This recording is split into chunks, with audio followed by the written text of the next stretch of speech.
My name is Sandy Jacobson.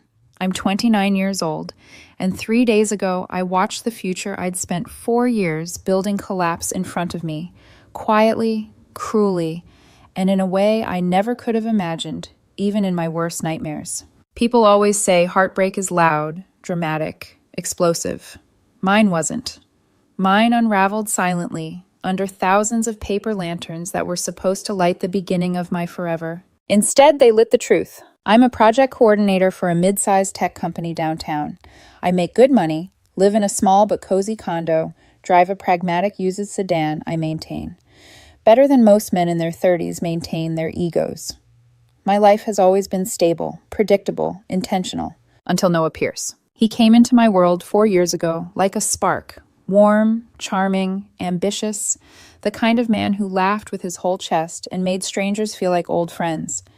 We met through mutual friends at a weekend game night. He was competitive in a goofy way, terrible at charades, and he kept glancing at me like I was the secret punchline he hadn't figured out yet. I thought he was the one. For most of our relationship, he felt like home. Our routines were soft and steady, Wednesday night cooking experiments, Sunday farmers markets, spontaneous drives to nowhere just to hear him talk about the creative marketing projects he loved. When we'd pass jewelry stores, he'd slow down. When wedding announcements popped up online, he'd nudge me. When we watched proposal videos, he'd say, one day, one day. And I believed him. So 6 months ago, I decided I wasn't waiting anymore. I was going to propose. Not casually, not clumsily, not with some restaurant dessert and a shaky speech, but with something magical. Something unforgettable. Something that would tell Noah, without a single doubt, that I saw a lifetime with him. And he loved the Summer Lights Festival. Loved it so much that last year he called it the closest thing to magic adults get. So I knew instantly. That's where I'd propose. I started planning in March. I called the organizers, explained my idea, and by some miracle they agreed to help. Over weeks of coordination, I arranged a private lakeside area, custom lanterns that would rise into the sky spelling "Marry Me," his favorite local band playing our song, a timed lighting sequence synchronized perfectly with the sunset. It cost me $12,000, nearly all my savings. And I didn't hesitate. Noah was worth every dollar. His ring was another journey entirely, a sapphire vintage piece he had once admired while we window shopped. The original had sold, but the jeweler hunted down a near-identical piece from an estate sale on the East Coast. I worked overside project I could, ate discount instant ramen until I was tired of my own breathing around it. But I got the ring, the perfect ring, for the person I believed was my perfect person. Only 2 people knew about my plan, the festival organizers and my best friend Ashley. She cried when she saw the ring, hugged me, said Noah was lucky, said she couldn't wait to help guide him to the lakeside spot at the exact moment. I didn't know then that her tears weren't for joy. They were for guilt. The proposal was set for 9 p.m., but I arrived at the festival around 6 o'clock, nervous, restless, incapable of sitting at home pretending to be normal. I wandered around, trying to calm the storm inside my chest. String lights swayed between trees. Food trucks lined the walkways. Music drifted from every direction. People laughed and danced and lived their lives like nothing in their world was falling apart, because mine hadn't yet. At 7:30, I walked toward the lake to check the setup one last time. The lanterns, the positioning, the timing of the band. And that's when everything inside me stilled. Noah was there, wearing the navy shirt I loved on him, hair styled just the way he knew made me weak, smiling, genuinely smiling, in that way that used to be for me.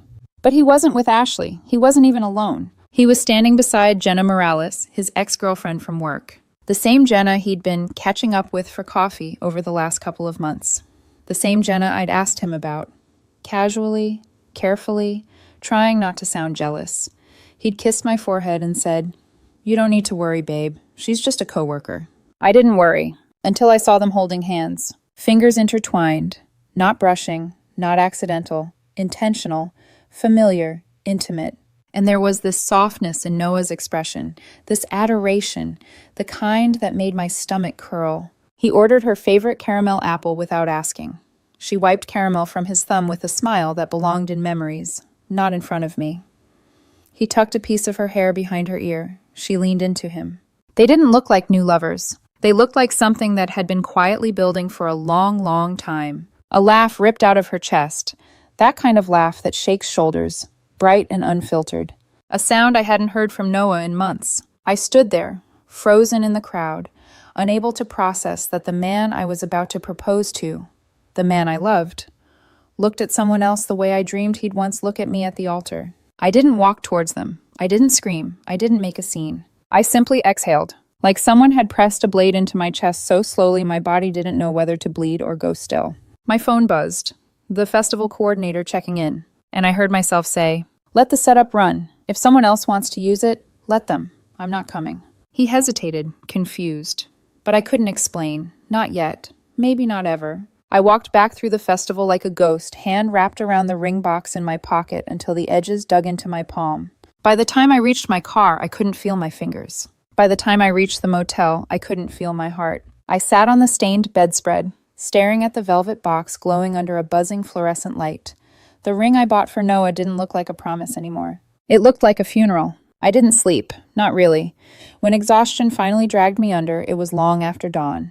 When I woke up, my phone was exploding. 37 missed calls. Hundreds of notifications. Mostly from Noah. But the one message that chilled me was this: "Meet me at Riverstone Coffee at 2 p.m. If you don't show, don't bother coming back to the apartment." My apartment. The condo I owned. Where he'd been living rent-free. The audacity would have been funny if my heart weren't still bleeding. I got dressed, grabbed my keys, and headed there. Not because he demanded it, but because I needed answers. And because some part of me still wanted him to say, "It wasn't what you think." I walked into that coffee shop 20 minutes early. By the time Noah arrived, everything I believed about love was about to break again. Noah walked into Riverstone Coffee at exactly 2 p.m., as if this were a job interview and not the aftermath of our relationship being ripped open. The sunlight from the front windows framed him like a stage spotlight. Same navy shirt, same carefully styled hair, same cologne I used to bury my face in after long days. But today his presence hit me like cold air. And then I saw it, on his left hand. A thin, cheap silver festival ring, the kind you win from a booth for $20, glinting like a taunt.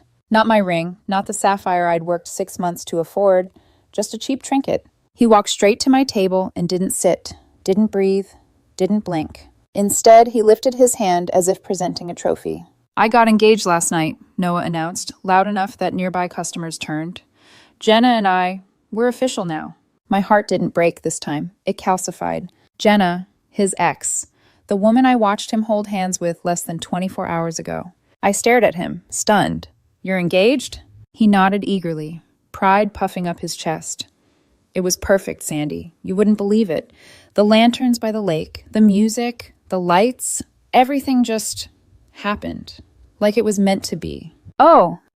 He didn't know. My stomach twisted as he kept talking, too wrapped up in his own excitement to notice the disbelief draining the color from my face. "Jenna said she'd never seen anything so magical, and honestly," he gave a reverent laugh, "neither have I." Something inside me, the last soft, fragile part, snapped. Slowly I reached into my bag.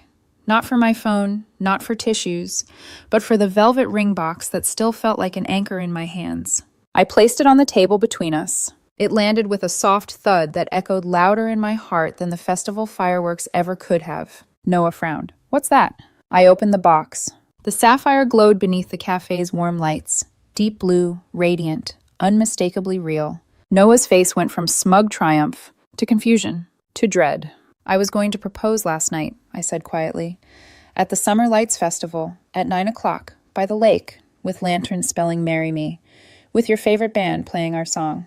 I lifted my eyes to his. The shock on his face cracked into something uglier. Guilt, fear, panic. He swallowed, hard. "Sandy, You what?" My voice was barely a whisper.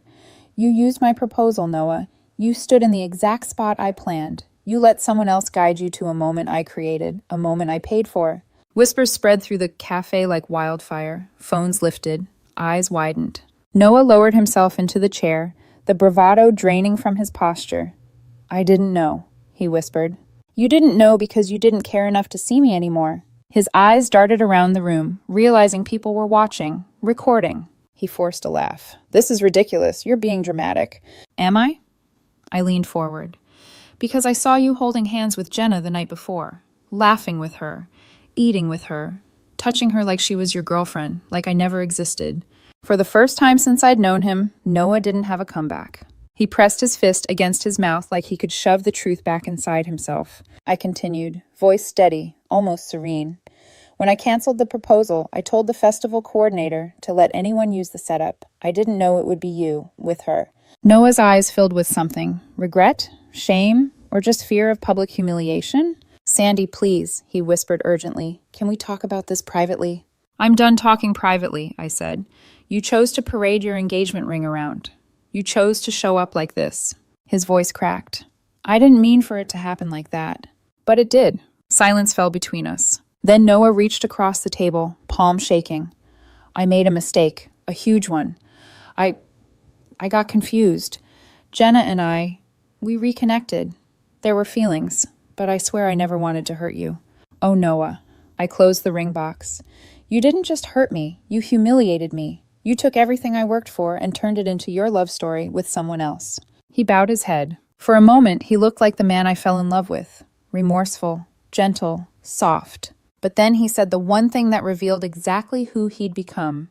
Can't we just fix this? I let out a soft exhale that wasn't quite a laugh. Fix what? Your engagement? My broken heart? The fact that you stole my proposal and didn't realize it? His jaw tightened in embarrassment. Don't say it like that. How else should I say it? Noah had no answer. I stood. The entire cafe followed my movements like the climax of a drama they couldn't look away from. Noah, I said quietly, congratulations on your engagement. I hope Jenna likes festival rings. They're a perfect symbol. I walked toward the door. Sandy, wait! I stopped, turned. Noah's eye, Mary wasn't the man standing in front of me today. And then I walked out. As the cafe doors closed behind me, Noah's voice faded into muffled pleading. But something else echoed louder in my mind, sharp and unmistakable. Someone told him where to stand. Someone who knew the spot, the band, every detail. Someone who had cried when seeing the ring. Someone who promised to guide him there. Someone I trusted. Ashley. I pulled out my phone and dialed. She answered on the second ring. Sandy, are you okay? I've been trying to reach Parkview Cafe, I said, cutting her off. 20 minutes, and don't lie to me again. Silence. Then, I'll be there when I arrived. I chose a table by the window, the sunlight harsh, the kind of light that exposes everything, even things you never wanted to see. I sat with my hands clasped. Ashley walked in exactly on time, smudged, eyes red.